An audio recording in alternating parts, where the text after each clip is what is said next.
Assalamualaikum warahmatullahi wabarakatuh. Kita ketemu lagi. Nah, kali ini ini sesi terakhir dari pengenalan komponen. Karena selanjutnya komponen-komponen lainnya itu akan kita lakukan pengukuran di tahap analisa. Komponen yang akan kita bahas kali ini dioda, dan tidak panjang karena dioda ini fungsinya tidak begitu signifikan. Jadi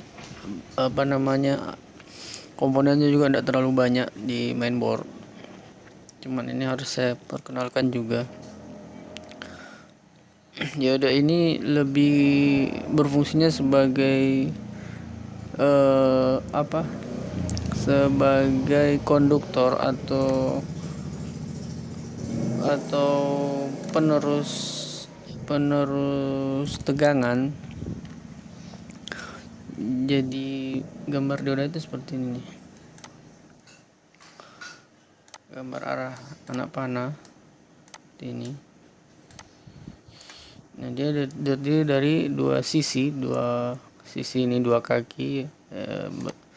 Sisi yang positifnya bernama anoda dan sisi yang negatifnya itu bernama katoda.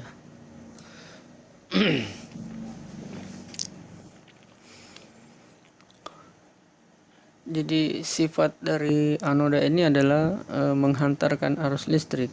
Jadi ketika ada tegangan dari arah anoda, di arah anoda sini,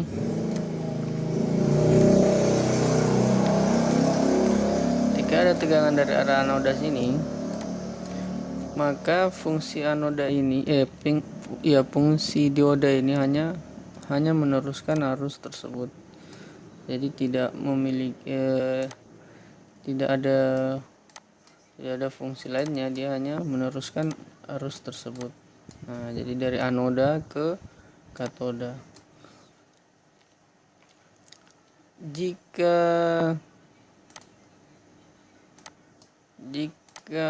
dioda ini dipasangkan seperti ini,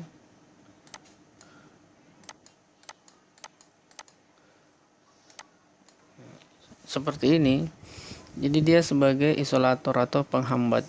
Dia menghalangi jalur yang masuk. Jadi misalnya ini jalur 19 masuk sini. Nah, ini kan ini juga masuk sini. Nah, tegangan 19 volt itu akan terhambat di sini. Dia sebagai isolator, menghambat arus sehingga tidak masuk ke ground. Nah, ini groundnya. Nah, ini jika dia dipasang di mainboard seperti ini. Nah, tapi ketika dia terpasang seperti ini, berarti ini akan dia hanya akan mengalirkan tegangan.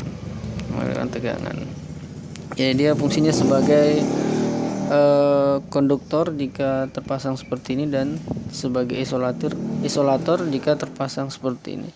Cara pengukurnya ya kita menggunakan dioda mode, sama seperti kita mengukur MOSFET kemarin. Itu saja jadi patokannya. Jadi sebaliknya ketika kita mengukur kita arahkan di sini positifnya atau probe merah, kemudian di sini negatifnya atau probe hitam. Jika dia buzzer itu berarti bagus. Kenapa? Karena memang ini isolator. Jadi jika dia diukur kemudian dia tidak bunyi atau tidak buzzer, berarti dioda ini mengalami masalah atau putus. Jadi dia putus. Nah, itu yang harus diperhatikan. Nah, bentuk-bentuknya seperti ini, yang sering kita temui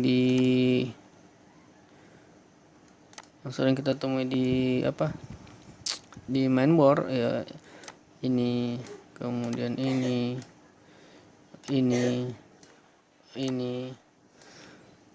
Nah, ini yang sering akan kita temui paling banyak. Oke, dan selanjutnya untuk komponen-komponen yang lain seperti induktor, IC, yang lain-lainnya itu akan kita bahas di tahap analisa. Jadi ini pembahasan yang paling singkat. Nanti di tahap analisa kita akan membahas panjang lebar setiap bagian, setiap jalur. Kita membaca skema dan semuanya akan kita bahas satu persatu. Oke, cukup sekian untuk tahapan ini. Terima kasih.